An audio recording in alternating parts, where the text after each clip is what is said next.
Now you are watching Living Online TV.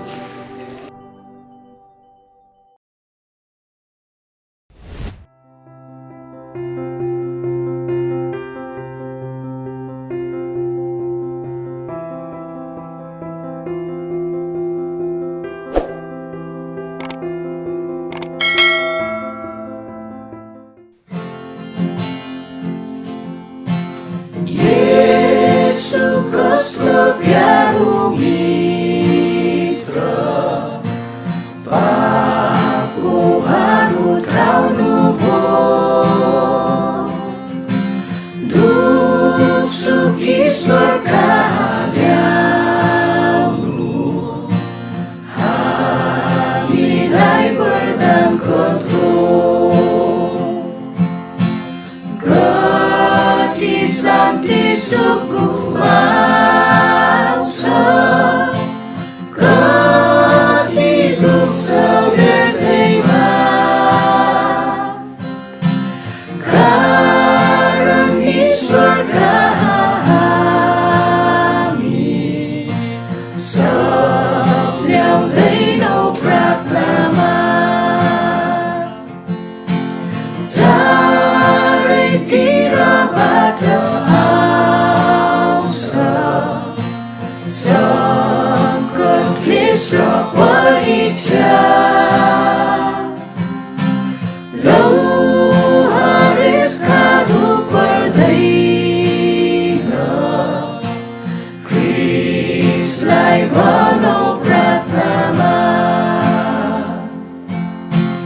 Hamro sabai duka bagi Yesu mitra kapaula Har kamjori Yesu putra Kris lai bano pratama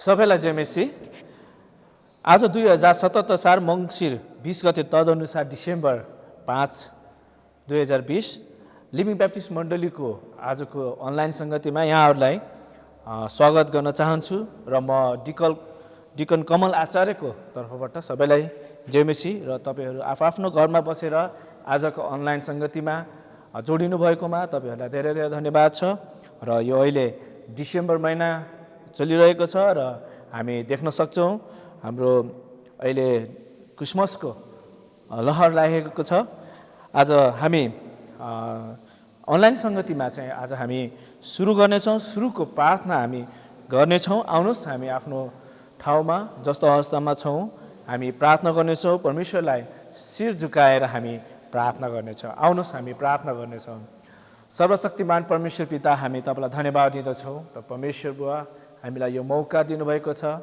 आज हामी आफ्नो काममा व्यस्तता थियौँ अनि हामी आफ्नो घरयासी कुराहरूमा व्यस्तता छौँ तापनि प्रभु त परमेश्वरले हामीलाई प्रेम गर्नुभएको छ हाम्रो निम्ति तपाईँ जन्मिनुभयो अनि हाम्रो निम्ति तपाईँ परमेश्वर क्रुसमा टाँगिएर प्रभु त परमेश्वरले हाम्रो पापहरूलाई क्षमा गरिकन प्रभु तपाईँले हामीलाई यो अहिलेको अवसर तपाईँ परमेश्वरलाई दिनुभएको छ प्रभु हामी तपाईँलाई धन्यवाद दिँदछौँ प्रभु हामी धन्यवाद दिँदछौँ आजको सङ्गतिमा त परमेश्वर भइदिनुहोस् अनि हामीसँग जोडिनुभएका तपाईँका जनहरूलाई पनि त परमेश्वरले आशिषले भरिदिनुहोस् उहाँहरूले वचनहरू सुन्नुहुनेछ आशिष दिनुहोस् अनि प्राण चाहन्छु प्रभु र हामी यो समय तपाईँको चरणमा राख्दछौँ हाम्रो आराधना सङ्गति तपाईँको सामु राख्दछौँ यीशु प्रभु तपाईँको पवित्र अनि उच्च नाममा आमेन हुन्छ हामी केही भजनहरू गाउनेछौँ भजन र कोरस यसमा चाहिँ सुरुको भजन गाउनलाई हाम्रो सङ्गीत समूहले हामीलाई सहयोग गर्नुहुनेछ यो समय हाम्रो सङ्गीत समूहलाई दिन चाहन्छु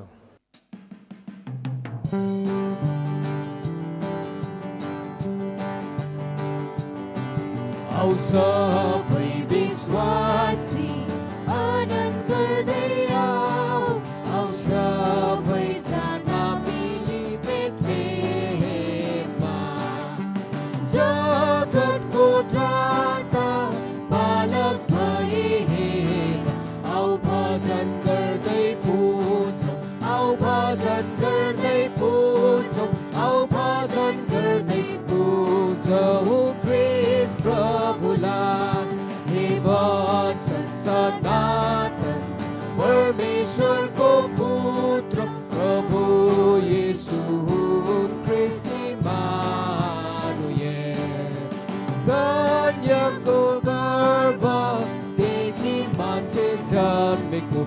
भजन गर्दै पुजौँ औ भजन गर्दै पुजौँ औ भजन गर्दै पुजौँ प्रिज प्रभुलाई हे सब स्वर्गदूतको जय जयकार गर्नु परमेश्वरलाई हो स्वर्गमा धन्यवाद पृथ्वीमा कुशल मान्छेहरूमा मिला औ भजन गर्दै पुजौँ औ भजन गर्दै पुजौँ औ भजन गर्दै पुजौँ प्रेज प्रभुलाई आमेन प्रभु धन्य हाम्रो लागि जन्मे येशू सदा तपाईँको नाउँ पुजियोस् ईश्वरको वचन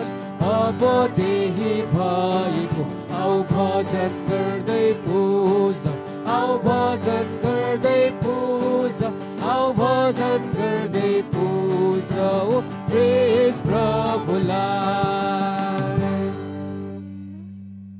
हुन्छ हामी धन्यवाद दिनेछौँ हाम्रो सङ्गीत समूहलाई उहाँहरूले अति नै राम्रो भजन हाम्रो क्रिसमसको भजन चाहिँ हामी उहाँले प्रस्तुत गर्नुभएको छ हामी उहाँहरू सङ्गीत समूहलाई हामी धन्यवाद दिनेछौँ र हामी आउनुहोस् हामी स्तुति प्रशंसा गर्नेछौँ स्तुति प्रशंसाको लागि हामी फेरि पनि हाम्रो क्वायर समूहलाई म दिन चाहन्छु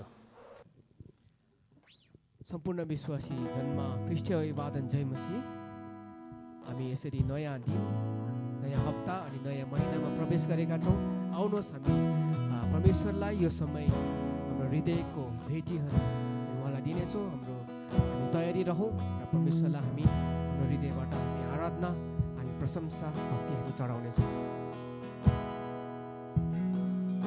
मेरा होठले तपाईको प्रशंसा गरौँ कारण तपाईले आफ्ना नियमहरू मलाई सिकाउनुहुन्छ मेरा होठले तपाईको प्रशंसा गरौँ कारण तपाईले आफ्ना नियमहरू मलाई सिकाउनुहुन्छ मेरा जिब्रोले तपाईँको भजन गाउँ कारण तपाईँका आज्ञाहरू धार्मिक छन् मेरा जिब्रोले तपाईँको भजन गाउँ कारण तपाईँका आज्ञा धार्मिक छन् मेरा होठले तपाईँको प्रशंसा गरौँ कारण तपाईँले आफ्ना नियमहरू मलाई सिकाउनुहुन्छ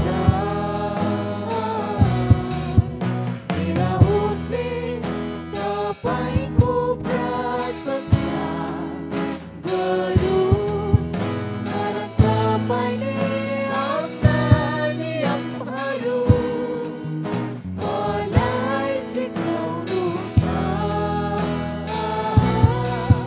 मेरा जिब्रोले तपाईँको भजन गाउँ कारण तपाईँका आज्ञाहरू धार्मिक छन् मेरा जिब्रोले तपाईँको भजन गाउँ कारण तपाईँका आज्ञा धार्मिक छन् तपाईँका आज्ञाहरू धार्मिक छन् त्यसै कारणले तपाईँको नाउँलाई हामी पुकार्दछौँ परमेश्वर जिउँछ धन्य होस् मेरो चट्टान मेरो मुक्तिदाता हुन्छ पारियो म परमेश्वरलाई पुकार्छु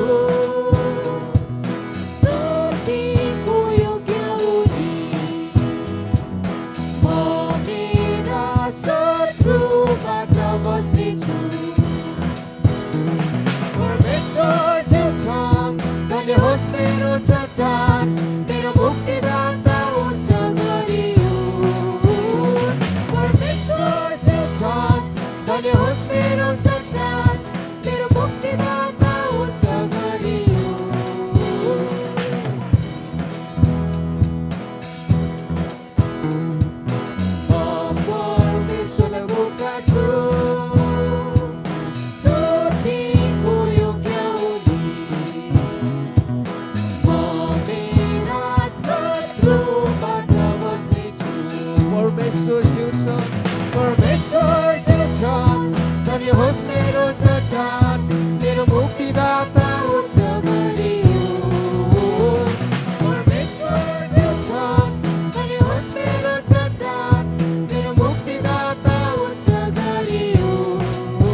पक्षमा रहेको होस्।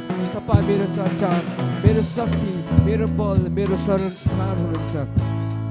प्रभु जसै तपाईको हामी तपाईको प्रेम, तपाईको शक्तिको हामी जसरी घोषणा गर्दछौँ र प्रभु जसो तपाईको उपस्थिति हामी महसुस गर्दछौँ।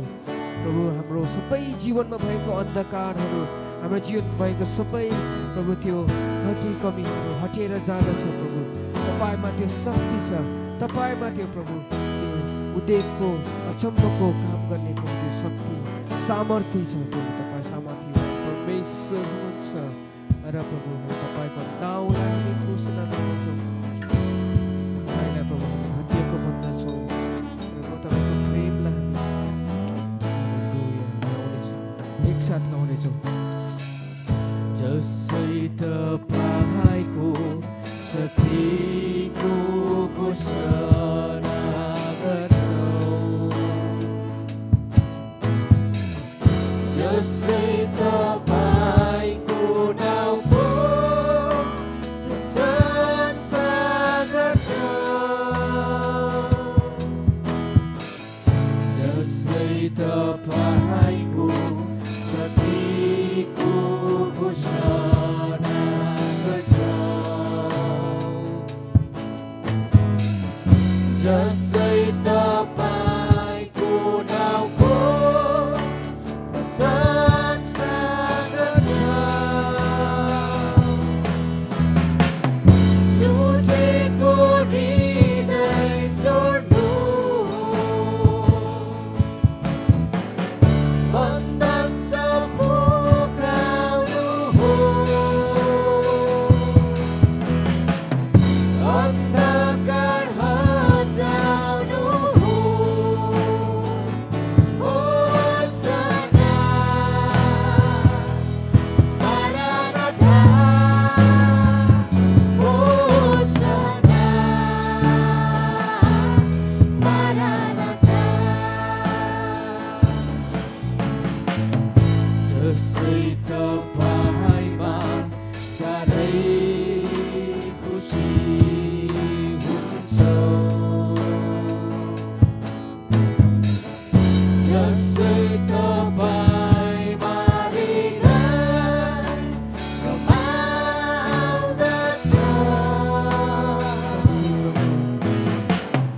जसै तपाईँमा साह्रै खुसी हुन्छौँ, जसै तपाईँमा हृदय रमाउँदछ। हर्षको भेग हट्याउनु हो, हार्दिकमा पहिऱ्याउनु हो, अभिषेक पठाउनु होस्। होसना,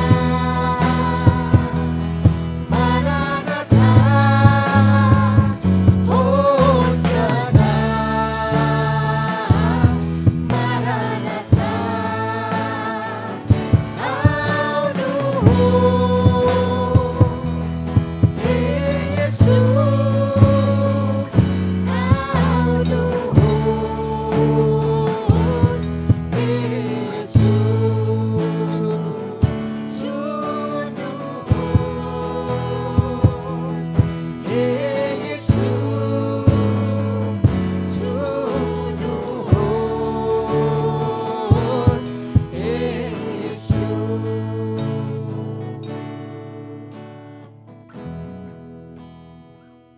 साँच्चै प्रभु तपाईँ हाम्रो जीवनमा आउनुभयो, तपाईँले हामीलाई जसरी छुनुभयो प्रभु, हाम्रो जीवन परिवर्तन भएको छ प्रभु। र प्रभु तपाईँले हामीलाई त्यो प्रभु स्वर्गको भागीदारी बनाउनु भएको छ प्रभु। हामी तपाईँलाई धन्यवाद दिँदछौँ। हाम्रो सारा हृदयले, हाम्रो सारा प्राण, हाम्रो सारा समझ तपाईँलाई हामी धन्यवाद दिँदछौँ पिता। धन्यवाद छ येशू प्रभु तपाईँको नाममा, आमेन। धन्यवाद हाम्रो सङ्गीत समूहलाई, उहाँहरूले चाहिँ हामीलाई स्तुति प्रशंसामा सहयोग गर्नुभयो। हामी उहाँलाई धन्यवाद दिनेछौँ र यस्तै गरी हामी भेटी र दशांशका लागि पनि हामी परमेश्वरलाई हामी धन्यवाद चढाउनेछौँ। यसको लागि चाहिँ हामीलाई फेरि सङ्गीत समूहले हामीलाई सहयोग गर्नुहुनेछ। आउनुहोस् हामी भेटी र दशांशको लागि हामी तयार हुनेछौँ।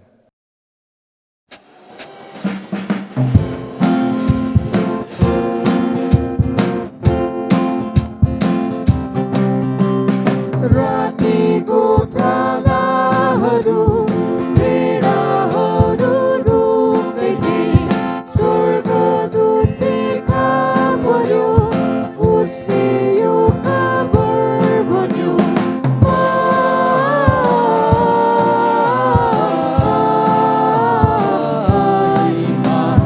अति उच्च स्थानमा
हामी परमेश्वरलाई हामी धन्यवाद दिनेछौँ। हामीले भेटी र प्रशंसाबाट हामी परमेश्वरलाई धन्यवाद दिन सकेका छौँ।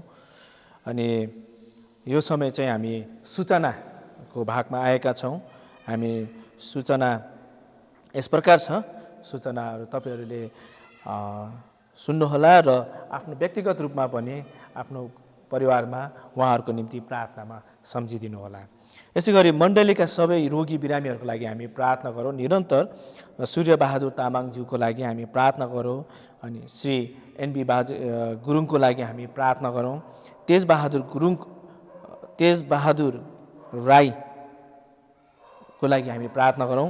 साथै वृद्ध आमा बुवाहरूको लागि हामी प्रार्थना गरौँ। हाम्रो मण्डलीमा अझै वृद्ध आमा बुवाहरू हुनुहुन्छ, उहाँको लागि हामी प्रार्थनामा निरन्तर गरिरहौँ।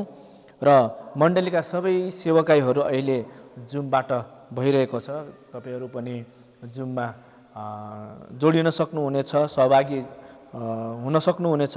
यसको थप जानकारीको लागि तपाईँहरूले टिभी स्क्रिनमा देख्न सक्नुहुनेछ।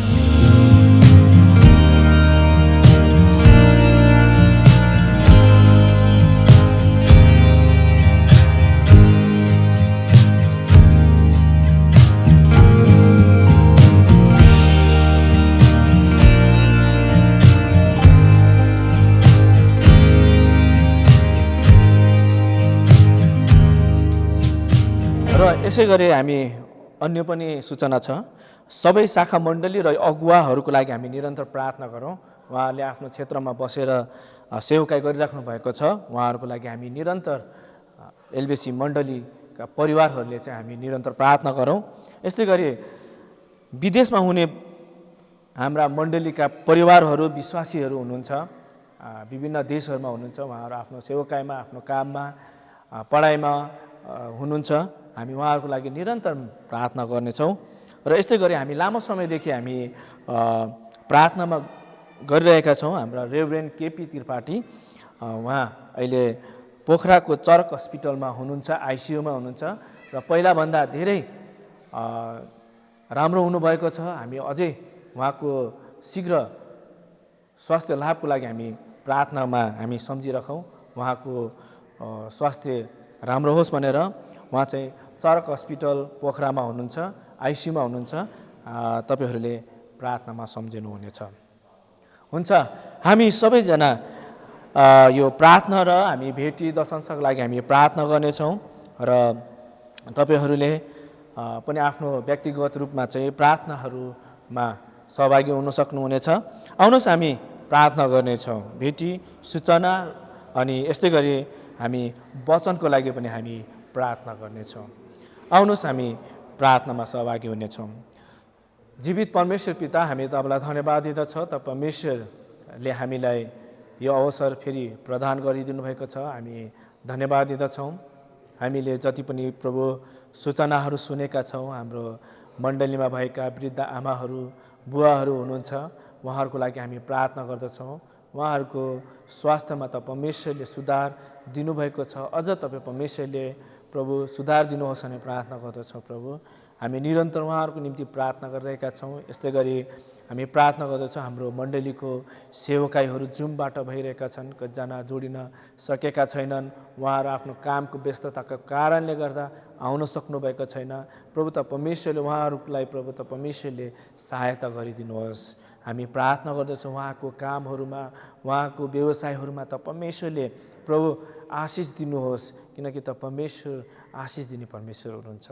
यस्तै गरी हामी प्रार्थना गर्दछौँ हाम्रा मण्डलीका अगुवाहरू, पास्टरहरू हुनुहुन्छ अनि विभिन्न छोरी मण्डलीका हाम्रा अगुवाहरू हुनुहुन्छ, उहाँहरूको लागि हामी प्रार्थना गर्दछौँ। उहाँहरूको सेवकाई, उहाँको परिवारमा त परमेश्वरले सहायता गर्नुहोस् अनि विश्वासीहरूलाई त परमेश्वरले प्रभु सहायता गरिदिनुहोस् अनि प्रार्थना गर्छौँ। प्रभु, यसरी हामी प्रार्थना गर्दछौँ देश विदेशमा आफ्नो काममा, अध्ययनमा अनि विभिन्न कुराहरूमा प्रभु उहाँहरू विदेशमा हुनुहुन्छ। त परमेश्वरले आशिषले भरिदिनुहोस् उहाँलाई, त परमेश्वरले प्रभु सुरक्षा दिनुहोस् अनि प्रार्थना गर्छौँ। यस्तै गरी प्रार्थना गर्दछौँ हामी रेभरेन्ड केपी त्रिपाठीज्यूको लागि हामी प्रार्थना गर्दछौँ। हाम्रो पास्टरबा उहाँ अहिले चरक हस्पिटलमा हुनुहुन्छ। उहाँले लाई तपाईँ परमेश्वरले निको पारिदिनुहोस्। त परमेश्वरले निको पारिदिनु भएको छ, हामी विश्वास गर्दछौँ।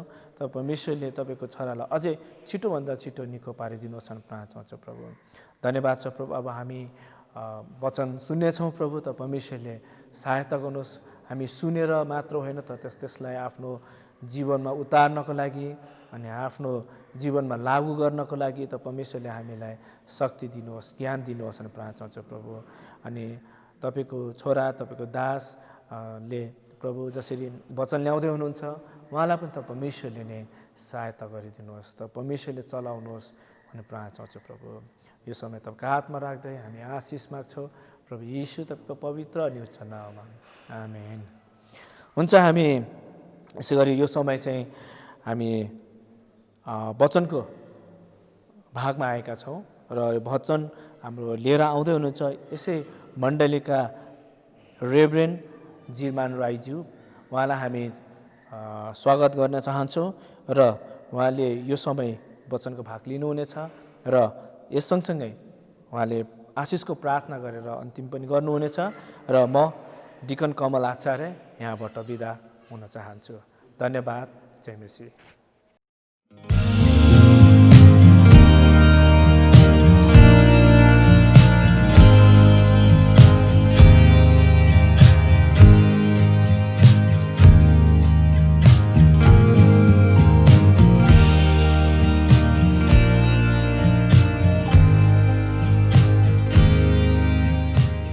येशूको नाउँमा सबैलाई जय मसीह।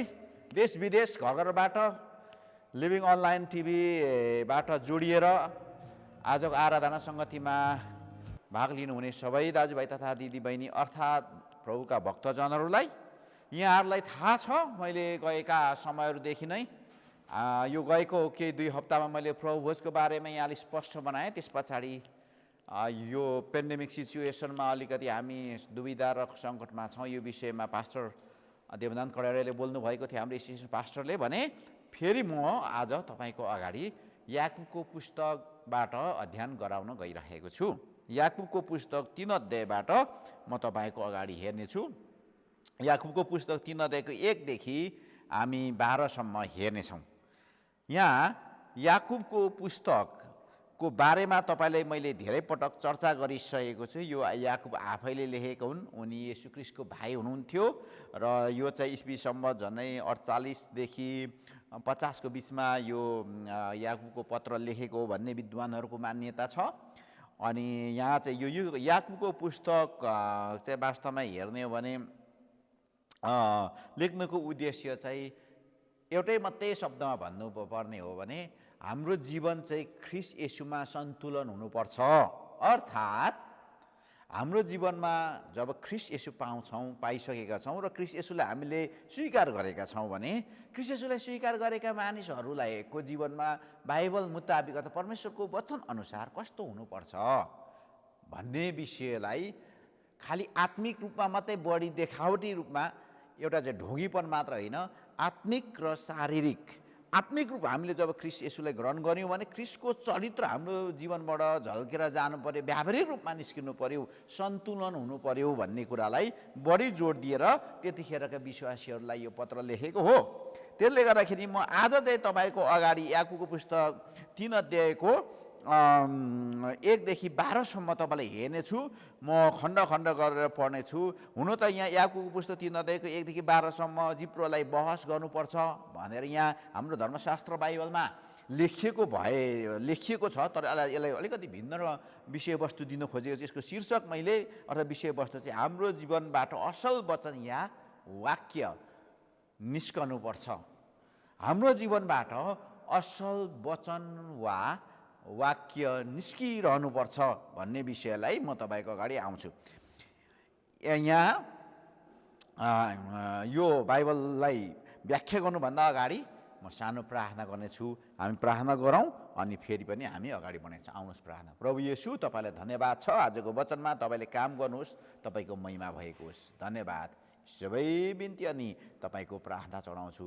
हामी घर घरबाट अनि अनलाइनबाट जोडिएर आज आराधना सङ्गतिमा उपस्थित भएका छौँ। यो वचनबाट बुझेर सिकेर हाम्रो जीवनलाई सन्तुलन राखेर तपाईँको महिमा अनि प्रशंसा र तपाईँको राज्य विस्तार गर्दैछौँ। आज मैले तपाईँको अगाडि हाम्रो जीवनबाट असल वचन वा वाक्य निस्कनुपर्छ भन्ने विषयमा बोल्न गइरहेको छु। याकुबको पुस्तक 3 अध्यायबाट त्यसको 1 देखि 12 सम्म तपाईँ परमेश्वरले मलाई सहायता गर्नुहोस् येशू प्रभुको नाममा, आमेन। यहाँ तपाईँले देख्नुभयो याकुबको पुस्तक 3 को 1 देखि 12 सम्म हामीले यहाँ हेर्नु भने म 3वटा यसलाई खण्डमा विभाजन गरेको छु। 1 देखि 3 2 पदसम्म एउटा खण्ड, 3 देखि 6 पदसम्म एउटा खण्ड र 7 देखि 12 सम्म एउटा खण्ड गरेर 3वटा विषयवस्तुलाई लिएर हाम्रो जीवनबाट असल वचन वा वाक्य निस्कनुपर्छ अर्थात् हाम्रो असल बोली वचन आउनुपर्छ भन्ने विषयलाई मैले समेट्नु खोजेको छु। यहाँ 1 र 2 पद यसरी भन्छ, भाइ हो तिमीहरूमध्ये धेरैजना शिक्षक नहौ, किनकि तिमीहरू जान्दछौ हामी शिक्षा दिनेहरूको न्याय अझ कठोर रूपले हुनेछ, किनकि हामी सबै धेरै मूल्य गर्दछौँ, धेरै भुल गर्दछौँ। जुन मानिसले हामीले बोल्ने कुराको भुल गर्दैन त्यसले आफ्नो सारा शरीरलाई पनि लगाउन सक्छ र त्यो सिद्ध मानिस हुन्छ। यस वचन पढाए परमेश्वरको स्तुति होस्। हामी सबैले भनौँ आमेन। यहाँ तपाईँले मैले पहिलो कुरा चाहिँ हाम्रो जीवनबाट असल वचन या वाक्य निस्कनु भन्ने विषयमा तपाईँलाई मैले भनिरहँदा यहाँ पहिलो कुरा चाहिँ शिक्षकहरूले बुद्धिमानी रूपमा हाम्रो बोली वचन निस्कनुपर्छ, वाक्य निस्कनुपर्छ अर्थात् निकाल्नुपर्छ भन्ने विषय मैले समेटेको सानो विषय चाहिँ यदि हाम्रो जीवनबाट असल वचन या वाक्य निस्कनु हो भने हामी शिक्षकहरूले बुद्धिमानी पूर्वक अथवा बुद्धिमानी वाक्य निकाल्नुपर्छ। बुद्धिमानीसँग हाम्रो वाक्यहरू निस्कनुपर्छ। बुद्धिमानीपूर्वक हामीले हाम्रो वाक्यहरू निकाल्नुपर्ने हुन्छ है, अर्थात् हामीले बोल्नु पर्ने हुन्छ। त्यसकारण येशूले यस खण्डबाट हामी ख्रीष्टको जीवनबाट सुसमाचार या असल कुरा निस्कनु पर्छ भन्ने कुरालाई जोड दिएको छ।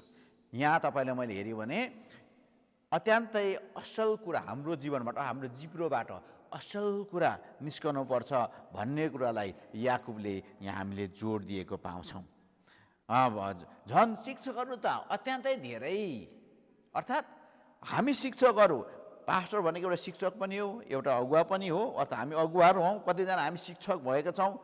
यदि हामी शिक्षक हौँ भने त यस विषयमा गम्भीर भएर धेरै सुन्ने, थोरै बोल्ने गर्नुपर्छ, ताकि हामीले सिकाएको कुरा, हामीले बोलेको कुराले अरू मानिसलाई प्रभाव, सकारात्मक प्रभाव पारोस्, नकारात्मक प्रभाव नपारोस् भनिकन हामी शिक्षकले धेरै होसियारीको साथ बोल्नुपर्ने हुन्छ। त्यसकारण शिक्षकहरूले बुद्धिमानीसँग असल वाक्य निकाल्नुपर्छ। हामी शिक्षकहरू हौँ। तपाईँहरू कतिजना आज घर घरबाट, गाउँ बस्तीबाट वा संसारबाट यो अनलाइन मार्फतबाट जोडिएर लिभिङ बाप्टिस्ट मण्डलीको आराधना सङ्गतिमा आज जोडिएर हेरिरहनु भएको छ र आजको वचन सुनिरहनु भएको छ भने तपाईँहरू कतिजना शिक्षक हुनुहुन्छ। त्यसकारण यहाँमा चाहिँ भाइयो तिमीहरू धेरैजना शिक्षक नहौ, किनकि तिमीहरू जान्दछौ हामी शिक्षा दिनेहरूको न्याय अझ कठोर रूपले के हुन्छ, हुनेछ।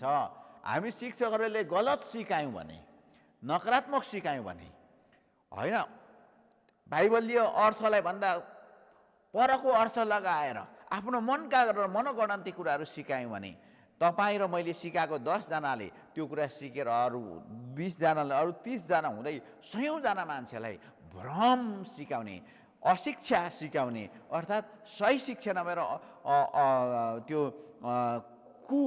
शिक्षाहरू सिकाउने र वृद्धि हुँदै जाने भएको हुनाले यहाँ याकुबले भन्छन्, भाइ हो सबैजना शिक्षक हुनु आवश्यक छैन। धेरै मान्छेले अगुवा हुनु, शिक्षक हुनु मन लाग्छ प्रिय मित्रहरू, तर सबैजना शिक्षक हुनै पर्छ भन्ने छ। त्यसकारण यहाँ हामी 1-2मा हेऱ्यौँ भने धेरैजना शिक्षक नबन। याकुबले किन यस्तो भन्छन्, किनभने तिनीहरूको समयमा अर्थात् हाम्रो समयमा पनि धेरै मानिसहरू, अर्थात् त्यतिखेर याकुबको पालाको समय र हाम्रो समयमा पनि धेरै शिक्षक वा अगुवा हुन खोज्ने मानिसहरू मण्डलीमा हुन्थे। तिनीहरू ठुला मान, ठुला पद, ठुला शिक्षक, ठुला काम गर्ने व्यक्ति बन्न खोज्थे। तर त्यसै कारण शिक्षक यदि वरदान छैन भने, हामी वरदान बिनाको शिक्षक वा अगुवा बन्यौँ भने हामीले धेरै कुरा गल्ती गर्छौँ। त्यसकारण याकुब भन्छन् शिक्षक बन्नु चाहिँ बेफाइदाको कुरा हुनसक्छ। शिक्षकहरू अगुवाहरूको ज्ञान र जिम्मा बढी हुनुपर्छ। शिक्षक र अगुवाहरूमा बढी जिम्मा र ज्ञान भएको हुनाले हुनुपर्छ। तिनीहरूले झन् कडा रूपले न्याय र इन्साफ पाउनेछन् यदि तिनीहरूले गलत शिक्षा दियो भने। त्यसकारण याकुबले यहाँ हामीले तपाईँ र मैले देखेको पत्रमा भन्छ सबैजना शिक्षक नहौ, अर्थात् यसको मतलब चाहिँ हामी शिक्षकहरूले बुद्धिमानीसँग असल वाक्य अर्थात् भोलि हाम्रो जीवनबाट निक्लिनुपर्छ, असल वाक्य निस्किनुपर्छ। शिक्षकहरूको जीवनबाट असल वाक्य अर्थात् असल बुद्धिमानीपूर्वक असल वाक्य निकाल्नुपर्ने हुन्छ।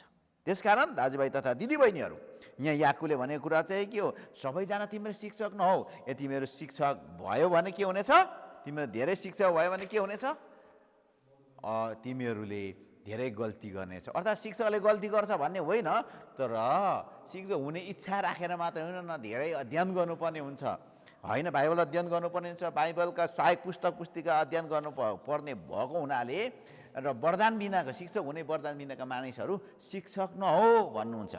किनभने हामीले हेऱ्यौँ भने लुकाको पुस्तक 12:47-48मा यसरी लेखेछ, आफ्नो मालिकको इच्छा जाने तयार नरहने र तिनको इच्छा बमोजिम नगर्ने दासहरूले चाहिँ ज्यादै पिटाइ खानेछन्, तर मालिकको इच्छा नजानेर पिटाइ खाने योग्यको काम गर्नेले थोरै पिटाइ खानेछन्। प्रत्येक जसलाई धेरै दिएको छ त्यसबाट धेरै माग्नेछ र हरेकजनालाई धेरै सुम्पिएको छ त्यसबाट अझ बढी लिइनेछ। यहाँ के भन्छ लुकाको पुस्तकले, जसले धेरै बोल्छ, बोली वचन लागु गर्छ त्यसले धेरै नै पिटाइ खानेछ, धेरै इन्साफ दिनुपर्ने।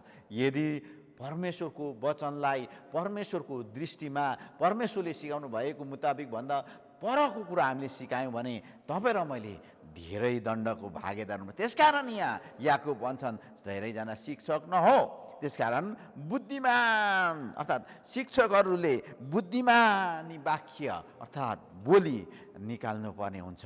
पहिलो कुरा मैले तपाईँलाई भने शिक्षकहरूले बुद्धिमानी वाक्य निकाल्नुपर्छ। बुद्धिमानीसँग असल वाक्यहरू निकालेर चाहिँ परमेश्वरको महिमा गर्नुहोस् र शिक्षाहरू दिनुपर्छ। त्यसकारण धेरैजना शिक्षक हुन नखोज, तर कोही त शिक्षक बन्नु आवश्यक छ। शिक्षक र अगुवा हुने काम असल पनि हो। पहिलो तिमोथीको पुस्तक 3:9ले यो कुरा भन्छ। त्यसो भए कुन किसिमको मानिसहरू शिक्षक हुनुपर्छ? शिक्षक र अगुवा हुनलाई दुवै कुरा आवश्यक छ। पहिलो कुरा शिक्षकलाई प्रभुबाट मानिसले विशेष वरदान पाउनुपर्छ, किनभने शिक्षकको पद चाहिँ प्रभुबाट मण्डलीलाई दिएको वरदान हो। तपाईँ र मैले वरदानको विषयमा पढ्यौँ भने भन्छ एफएसीको पुस्तक 4 अध्यायको हामीले 4 अध्यायमा हेऱ्यौँ भने त्यहाँ पाउँछौँ 11-12तिर। त्यहाँ तपाईँ र मैले हेऱ्यौँ भने यसो लेख्छ, अनि उहाँको वरदान चाहिँ यिनै थिए कि कोही प्रेरितहरू, कोही अगमवक्ताहरू, कोही प्रचारकहरू, कोही मण्डलीका पास्टरहरू र कोही शिक्षकहरू बनुन्, किनकि ख्रिस्टको शरीर निर्माण होस् र सेवाको काम गर्ने सन्तहरू सुसज्जित हौँ। त्यसकारण यहाँ 5 किसिमको वरदानको विषयमा कोही शिक्षकहरू भने। त्यसकारण तपाईँ र मलाई यहाँ याकुबले भन्छ किनकि अब 2 पदमा के भन्छ? किनकि हामी सबै धेरै भुल गर्छौँ। जुन मानिसले आफूलाई बोल्ने कुरामा भुल गर्दैन त्यसले आफ्नो सारा शरीरलाई पनि लगाम लगाउन सक्छ र त्यो सिद्ध मानिस हुन्छ। हामी सबै मानिसहरू अपूर्ण छौँ। अपूर्ण भएको कारण हाम्रो बोलीचालीमा हामीले भुल गर्छौँ। त्यसकारण जुन मानिसले बुद्धिमानसँग वचनहरू बोल्छ, जुन मानिसले बुद्धिमानसँग बोली र आफ्नो जिब्रोलाई लगाम लगाउँछ भने त्यो शिक्षकले बुद्धिमानसँग वाक्य बोलेको कारण मण्डलीमा सुसज्जित हुँदै जान्छ, मण्डली वृद्धि हुँदै जान्छ। त्यसकारण तपाईँ र मैले यहाँ जान्नुपर्ने कुरा चाहिँ आजको शीर्षक अनुसार चाहिँ हाम्रो जिब्रोबाट असल वचन या वाक्य निस्कनुपर्छ भन्ने विषयमा म बोलिरहेको छु। अनि यदि त्यसो हो भने पहिलो कुरा चाहिँ के गर्नुपर्छ? हामी शिक्षकहरूले के गर्नु पर्यो? बुद्धिमानीसँग असल वाक्य निकाल्नु पर्यो। अर्थात् बुद्धिमानी होइन, शिक्षकहरूले बुद्धिमानी भएर असल वचन अर्थात् व्यवहार गर्नुपर्ने हुन्छ। त्यसैले मात्रै हाम्रो जीवनमा मात्रै असल वचन र असल वाक्य हाम्रो जीवनबाट ख्रिस्टको निम्ति निक्लिएर आउँछ। पहिलो कुरा मैले सकेँ। दोस्रो कुरा चाहिँ बुद्धिमान मानिसले जिब्रोलाई लगाम लगाउँछ। यदि तपाईँ र म बुद्धिमान मानिस हौँ भने तपाईँ र मैले जिब्रोलाई लगाम लगाउनेछौँ। के को लागि? हाम्रो जीवनबाट असल वचन र वाक्य निस्कने हो भने चाहिँ त्यो दोस्रो कुरा बुद्धिमान मानिसले जिब्रोलाई लगाम लगाउँछ। दाजुभाइ तथा दिदीबहिनीहरू, हामीले यो कुरा थाहा पाउनुपर्ने हुन्छ। यहाँ हामीले जिब्रोलाई लगाम लगाउने भन्ने कुरा चाहिँ याकुबले बहुत जोड दिएको छ। 3 देखि तल 6 पदसम्म म पढ्नेछु। यदि घोडाहरूलाई बसमा राख्नलाई तिनीहरूको मुखमा लगाम लगाउँछौँ भने तिनीहरूका सारा शरीरलाई जता मन पर्यो त्यतै लान सक्छौँ। 4 पदले भन्छ, हेर त जहाज जो तेज हावाले चल्दछ त्यो ठुला भए तापनि एउटा सानो पतवारद्वारा कर्णधारले आफ्नो इच्छा अनुसार होइन जता मन पर्यो त्यतै लान्छ। त्यसैले जिब्रो पनि एउटा सानो अङ्ग भएर ठुल्ठुला कुराहरूको अभिमान गर्छ। हेर, एउटा सानो आगो झिल्काले ठुलो वन पनि सुहा पार्दछ। जिब्रो पनि एउटा आगो नै हो। त्यो शरीरको अङ्गहरूमध्ये धर्मको एउटा दुनिया नै हो जसले सारा शरीरलाई दूषित पार्दछ र जीवनको सारा क्रममा नै आगो सल्काइदिन्छ र नरकको आगोमा त्यो जान्छ। त्यसकारण यहाँ याकुबले 3वटा उदाहरण दिएको छ। एक तपाईँले 3 देखि 6 सम्म हेर्नुभयो भने बुद्धिमान मानिसले जिब्रोलाई बस लगाउनको निम्ति 3वटा कुराहरू स्पष्ट देखिन्छ। एउटा चाहिँ घोडाको लगामसँग तुलना गरेको छ। दोस्रो जहाजको पतवार, जहाजलाई बायाँ दायाँ हुर्काउने त जुन जहाजको मुनि हुन्छ यस्तो परेको यस्तो यस्तो त्यसले जता जता भन्यो त्यता जता घुमायो त्यतै त्यो जान्छ। त्यसलाई माथि त्यो के भन्छ जहाजको चालकले अर्थात् त्यो पानी जहाजको चालकले के गरेको छ उसले चलाइरहेको हुन्छ। त्यस कारण तपाईँ र मैले यहाँ देख्नुपर्ने भने चाहिँ एउटा चाहिँ जहाजको उदाहरण देख्छौँ। तेस्रो कुरोमा चाहिँ आगोको उदाहरण। जिब्रो चाहिँ एउटा आगोको झिल्का जस्तै हो। जब हामीले नमिठो बोल्छौँ, कुवाक्य बोल्छौँ, शब्दहरू निकाल्छौँ, धेरै मानिसहरू हामीदेखि भारिएर जान्छ, हाम्रो जीवनमा झगडा हुन्छ, बखडा हुन्छ। त्यसकारण यहाँ 3वटा यो जिब्रोलाई बसमा लगाउनको लागि, लगाम लगाउनको लागि याकुबले 3वटा उदाहरण दिएको छ। एउटा उदाहरण घोडाको जस्तो लगाम, तपाईँले करेली भन्छ, यहाँ यस्तो लगाएर अनि माथि चढेपछि त्यसले जता भने त्यतै जान्छ। अर्को चाहिँ जहाज, पानी जहाजको जुन पतवार हुन्छ कर्णधार, त्यसले जता भने त्यतै लान्छ। र तेस्रो कुरा चाहिँ आगो, जिब्रो चाहिँ आगो जस्तै हो। जुन आगोले एउटा सानो झिल्काले एउटा वनलाई नै सुहा पार्छ, अथवा एउटा वनलाई नै के गर्छ, जङ्गललाई नै, घरलाई नै, सहरलाई नै नष्ट गर्छ। त्यसरी नै जिब्रो पनि हामीलाई नष्ट गर्छ र हामी नरक कुण्डमा पनि जान सक्छौँ। त्यसकारण यहाँ याकुबले भन्छ जिब्रोलाई लगाम लगाऊ। यहाँ हामीले जिब्रोलाई लगाम लगाउने कुरालाई याकुबले जोड दिएको पाउँछौँ है। यहाँ जोड दिन्छ 3, 4, 5 पदहरूमा क्रमशः घोडाको लगाम, जहाजको दिशा र आगोको उदाहरण दिएर जिब्रोलाई नियन्त्रण गर्नुपर्छ भन्ने कुरो स्पष्ट पारेको पाउँछौँ।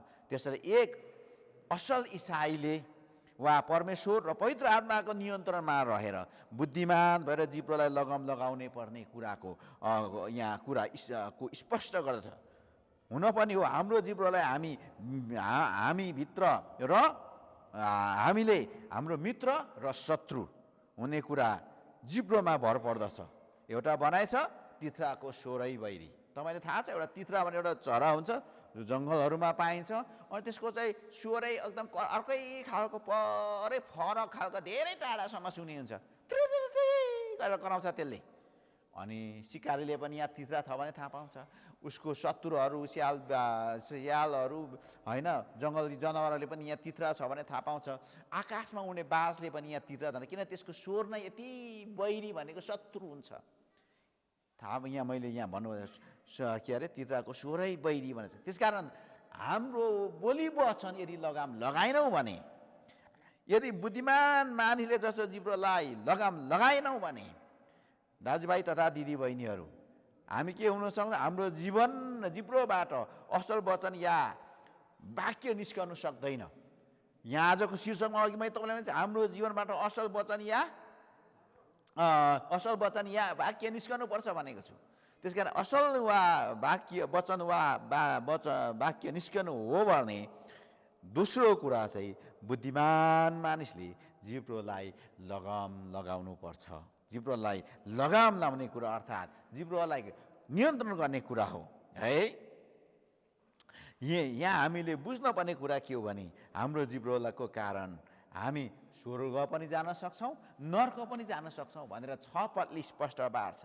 जसरी आगोले जलाउँछ त्यस्तै है। त्यसकारण त्यो कारणले गर्दा हामीले यहाँ थाहा पाउनुपर्ने हुन्छ। यहाँ 6 पदले भन्छ जिब्रोले पनि एउटा आगो नै यो शरीरको अङ्गहरूमध्ये अधर्मको एउटा दुनिया नै हो जसले सारा पृथ्वीलाई दूषित पार्दछ। जीवनको सारा क्रममा नै आगो सल्काइदिन्छ र नरकको आगोमा त्यो जलाइहाल्छ।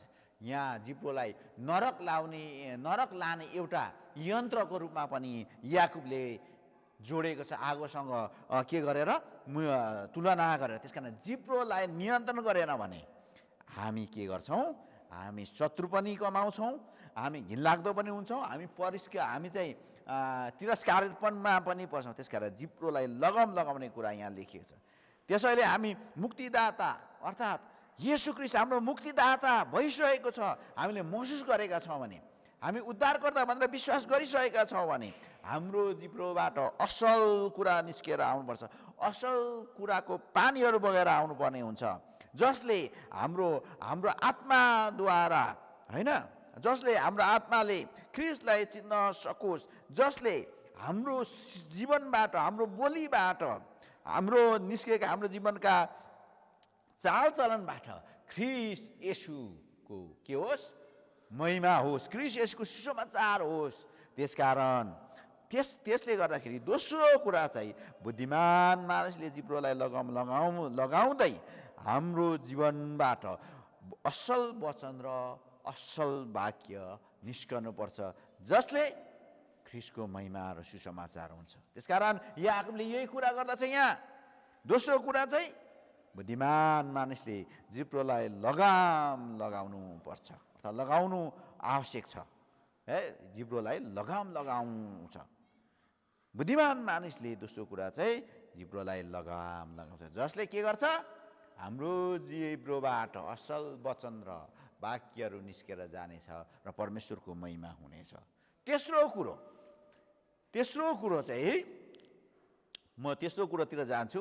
तेस्रो कुरो चाहिँ 7 देखि 12सम्म यहाँ लेखेछ। 7 देखि 12 म पढ्न चाहन्छु। हरेक किसिमको पशु पक्षी, घाँस नर्ने जन्तु र समुद्रका जीव जन्तुलाई तह लगाउन सकिन्छ र मानिस जातिबाट नै तह लगाइएको छ, तर जिब्रोलाई कुनै मानिसले तह लाउन सक्दैन। घातक विषले भरिएको यो चञ्चल दुष्ट हो। हेर्नुहोस् त, घातक विषले भरिएको यो चञ्चल र दुष्ट हो भन्छ 7 पदले, होइन 8 पदले। अनि 9 पदले भन्दै यसद्वारा हामी प्रभु र पिताको प्रशंसा गर्छौँ र यसैद्वारा परमेश्वरको स्वरूपमा बनेका मानिसहरूलाई हामी श्राप्त छौँ। हेर्नुहोस् न, यही जिब्रोबाट परमेश्वरको महिमा गरी टोपल्छौँ, ढोगी पनि हुन्छौँ र यसैबाट मानिसहरूलाई हामीले श्राप्न पनि पछि पर्दैनौँ। 10ले भन्छ एउटै मुखबाट आशीर्वाद र श्राप निस्कन्छन्। मेरो भाइ हो, यसो नहुनु पर्ने हो कि पानीको मूलबाट एउटै धाराबाट मिठो र तितो पानी निस्कन्छन् र मेरा भाइयो के अन्जिरको रुखबाट जैतुन अथवा दागको बोटबाट अन्जिर फल्न सक्छ र तितो पानीको मूलबाट पनि मिठो पानी निस्कन सक्दैन। तितो पानीको मूलबाट मिठो पानी कदापि निस्कन सक्दैन भनेर 12 पदले भन्छ। यहाँ 7 देखि 12सम्म हेऱ्यौँ भने हाम्रो जिब्रोले परमेश्वरको महिमा हुनुपर्छ। हाम्रो जिब्रोले परमेश्वरको महिमा हुनुपर्छ।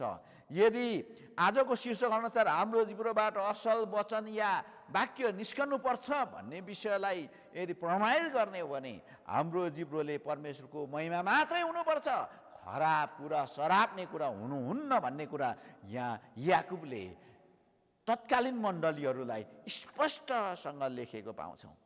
त्यसकारण याकुबको पुस्तक अत्यन्तै व्यावहारिक शिक्षा भएको या हो। जसरी ख्रीष्ट येशूलाई विश्वास गर्छौँ, जसरी ख्रीष्ट येशूलाई मुक्तिदाता र प्रभु भनेर पछ्याउँछौँ र उहाँलाई अगाल्छौँ भने दाजुभाइ तथा दिदीबहिनी हो, तपाईँ र मेरो जीवनमा परमेश्वरको चरित्र, येशूको चरित्र देखिनुपर्छ र त्यसकारण हाम्रो जिब्रोले परमेश्वरको महिमा गर्नपर्छ, शराबको कुरा होइन। जिब्रोलाई कुनै मानिसले तह लगाउन सक्दैन। त्यसो हो भने हाम्रो केही उपाय छैन र अवश्य पनि उपाय छ। परमेश्वरले हामीलाई जिब्रो तह लगाउनको लागि सहायता दिनुहुन्छ। तैपनि यस जीवनमा हामीले रहस्यमय र हर स्थितिमा जिब्रोलाई तह लगाइरहन सक्ने छैनौँ। हाम्रो जिब्रो चञ्चल छ, सदैव खराब बोल्ने मौका खोज्छ। त्यो घातक विष जस्तै छ, होइन। यहाँ अहिले हामीले पढेको 8 पद अनुसार घातक विष जस्तै छ। कुनै प्रकारको विष पहिले खाएर चिन्न सकिँदैन। त्यो मिठो स्वादको पनि हुनसक्छ, अनि पछिमा त त्यो विषले आफ्नो काम गर्छ र हाम्रो जिब्रो जस्तै हाम्रो जिब्रो त्यस्तै छ।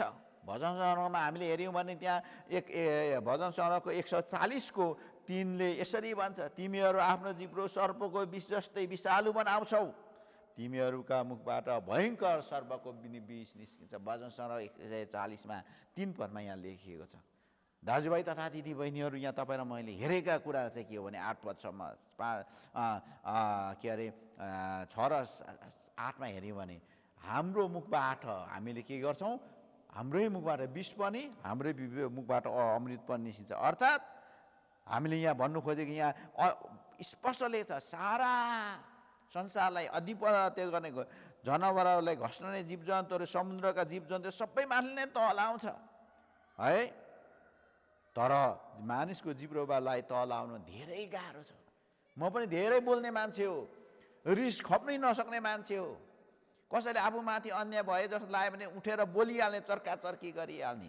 तर यो स्वभावलाई प्रभुले भन्नुभयो तैँले हटाउनु पर्छ। त्यसकारण म निरन्तर दैनिक जीवनमा प्रार्थना मेरो यही छ, प्रभु म थोरै बोलाउँ, सठिक प्रकारको बोलाउँ, बुद्धिमानी कुरा बोलाउँ भनेर। त्यसकारण तपाईँ र मैले थाहा पाउनुपर्ने कुरा चाहिँ यही हो है। तेस्रो कुरा, हाम्रो जीवनले परमेश्वरको महिमा हुनुपर्छ। हाम्रो जिब्रोले परमेश्वरको महिमा हुनुपर्छ। के को लागि? हाम्रो जीवनबाट असल वचन र वाक्य निस्कनु पर्ने हो भने तेस्रो कुरा, हाम्रो जिब्रोले परमेश्वरको महिमा हुनुपर्छ। पद 9 र 10 यसरी भन्छ, हामीले इसाई भए तापनि ढोगी पाराको हुन्छ, किनकि हामी त्यही मुखबाट प्रशंसा, त्यही मुखबाट शराब निकाल्ने गर्छौँ। तर यहाँ याकुबले भन्छन्, हामी ख्रिस्टमा अनुयायीहरूको भएका हुनाले हाम्रो जिब्रोबाट परमेश्वरको महिमा हुनुपर्छ। हाम्रो जिब्रोबाट परमेश्वरको महिमा हुनुपर्छ। हाम्रो जिब्रोबाट परमेश्वरको स्तुति हुनुपर्छ। हाम्रो जिब्रोबाट परमेश्वरको सुसमाचार हुनुपर्छ भनेर याकुबले जोड दिन्छ। हामी एक असल इसाईको जिब्रोबाट विष होइन, तर परमेश्वरको महिमाको वचन निस्कनुपर्छ। हाम्रो जिब्रोबाट असल वचन या वाक्य निस्कनुपर्छ, जसले सान्त्वना, उत्साह, भरोसा होइन, बल, शक्ति र सामर्थ्य हाम्रो दाजुभाइ तथा दिदीबहिनीहरूलाई मिलोस् र जीवनको एक फलको मार्न सकोस् भनिकन हाम्रो जिब्रोले परमेश्वरको महिमा गर्नै पर्छ है। पद 11 र 12 हामीले हेऱ्यौँ भने उम्रेको पानीको मूलबाट कसरी होइन 2 किसिमको पानी निस्किन्छ। यो उम्रेको भनेको स्प्रिङ्कल वाटर है। यो घरमा भएको तातो चिसो पानी आउने धाराको कुरा होइन, त्यो त मान्छेले बनायो। तर जब कुनै पनि पानीको मोह हुन्छ, त्यहाँबाट कुनै पनि एउटा तितो वा कुनै मिठो पानी निस्किँदैन। यहाँ याकुबले एकदमै बलियो रूपमा उदाहरण पानीकोबाट, एउटै पानीको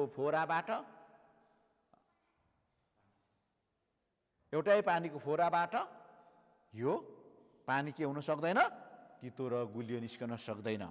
योनाको पुस्तकमा हामीले हेऱ्यौँ भने थाहा पाउँछ, पहिले योनाको 4को हामीले 19 देखि 20 यसरी लेखिएको छ, हामी प्रेम गर्छौँ भने त पहिले उहाँले हामीलाई प्रेम गर्नुभयो। यदि कसैले म परमेश्वरलाई प्रेम गर्छु भन्छ तर आफ्नो भाइलाई घृणा गर्छ भने त्यो झुटा हो, किनकि आफूले देखेको आफ्नो भाइलाई नै प्रेम नगर्नेले नदेखेको परमेश्वरलाई प्रेम गर्न सक्दैन।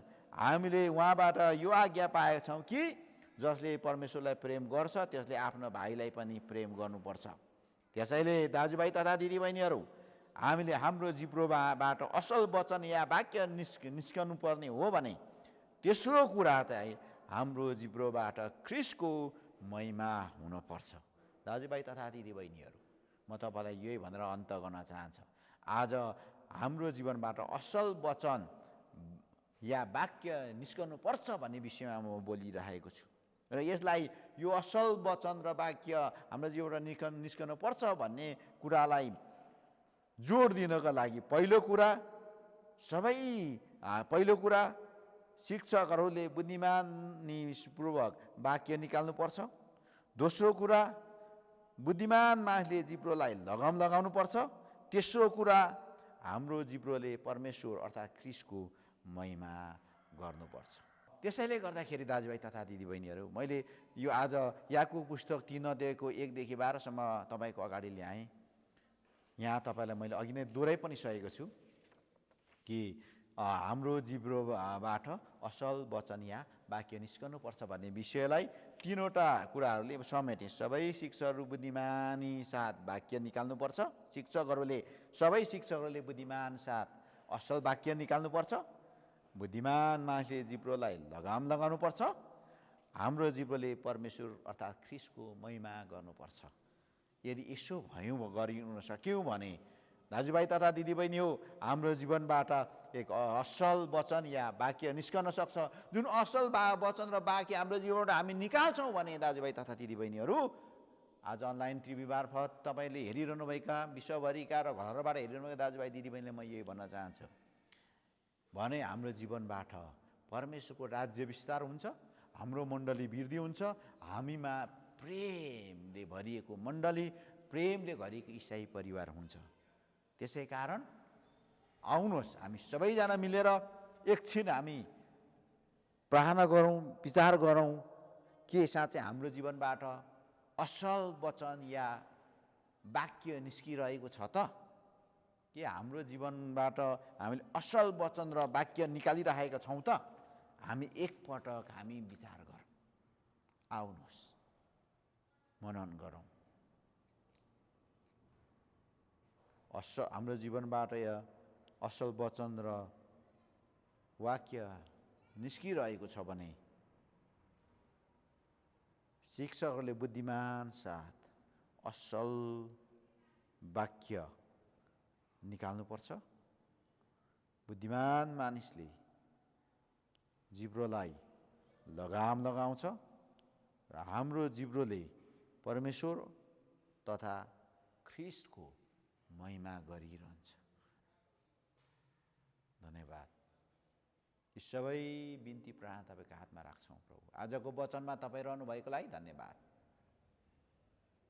अहिले देशबाट, घर घरबाट, विदेशबाट हाम्रो विश्वासीहरू, प्रभुका भक्तजन जोडिएर यस लिभिङ अनलाइन टिभी मार्फत जोडिएर हामीलाई हेरिरहनु भएको, सुनिरहनु भएको छ। आजको वचन अनुसार उहाँहरूको जीवनबाट एक असल वचन र असल वाक्य निस्कनु सकेको होस्, जसले तपाईँ परमेश्वरको महत्त्वपूर्ण असर, तपाईँ परमेश्वरको महत्त्वपूर्ण आशिष देख्न सकेको होस्। धन्यवाद छ यी सबै कुराको लागि। तपाईँको महिमा भएको होस्। म एकपल्ट प्रार्थना गर्छु, हाम्रो विश्वासीहरू जहाँ जहाँबाट हेरिरहनु भयो, सुनिरहनु भएको छ, अझ अर्थात् यो अनलाइनमा जोडिएर हामीसँग सङ्गति गर्नु नपाएको हुनसक्छ। कतिजना बिरामी हुनुहुन्छ, कतिजना सुख र सुर्ता र पीडा र व्यथामा हुनसक्छ। प्रभु यहीँबाट म प्रार्थना गर्छु, हरेकलाई छुनुहोस्, शक्ति र सामर्थ्य दिनुहोस्, निको पार्नुहोस्। दुविधा र सङ्कट र दुविधामा भएर जाँदा, समस्या भएर जाँदा तपाईँ परमेश्वरले उनीहरूलाई शक्ति र सामर्थ्य दिनुहोस् र परमेश्वरले नै तपाईँले जोगाउनुहोस्, सुरक्षा दिनुहोस् भनेर बिन्ती अनि प्रार्थना चढाउँछु। धन्यवाद छ प्रभु। अब परमेश्वर पिताको प्रेम, पुत्र येशू ख्रीष्टको अनुग्रह, पवित्र आत्माको सङ्गति र सहभागिता हामीसँग सबैसँग जहाँ जहाँबाट हेरिरहे पनि तपाईँ परमेश्वर हामीसँग रहनुहोस्। येशू ख्रीष्टको नाममा आमेन। सबैलाई जय मसीह छ। परमेश्वरले सबैलाई आशीर्वाद दिउन्। आमेन।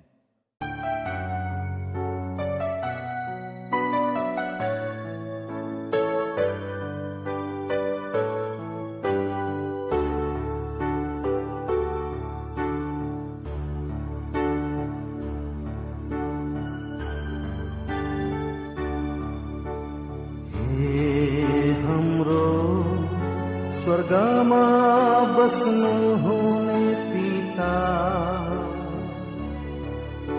तपाईको नाम पवित्र गरियो, तपाईको राज्य हो, तपाईको राज्य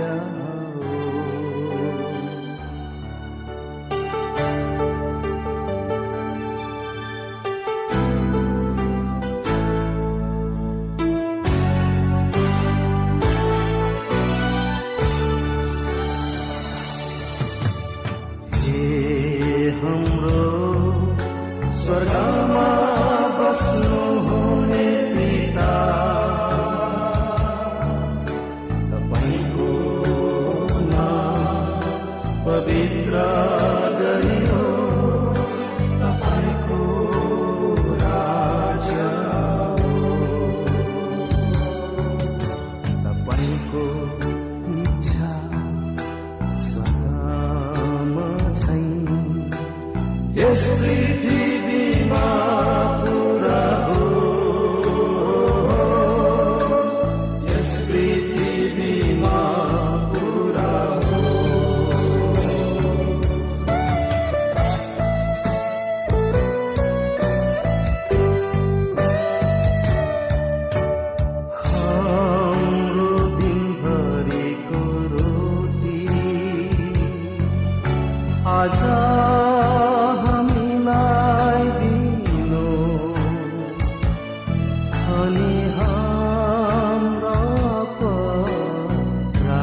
जसरी हामीले पनि आफ्ना अपराधीहरूलाई क्षमा गरेका छौँ, जसरी हामीले पनि आफ्ना अपराधीहरूलाई क्षमा गरेका छौँ।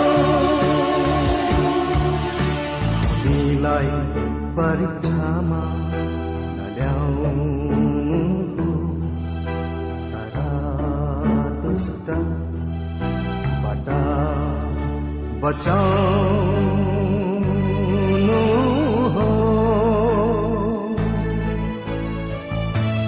किनभने राज्य र पराक्रम र महिमा सदा सर्वदा तपाईँकै हो।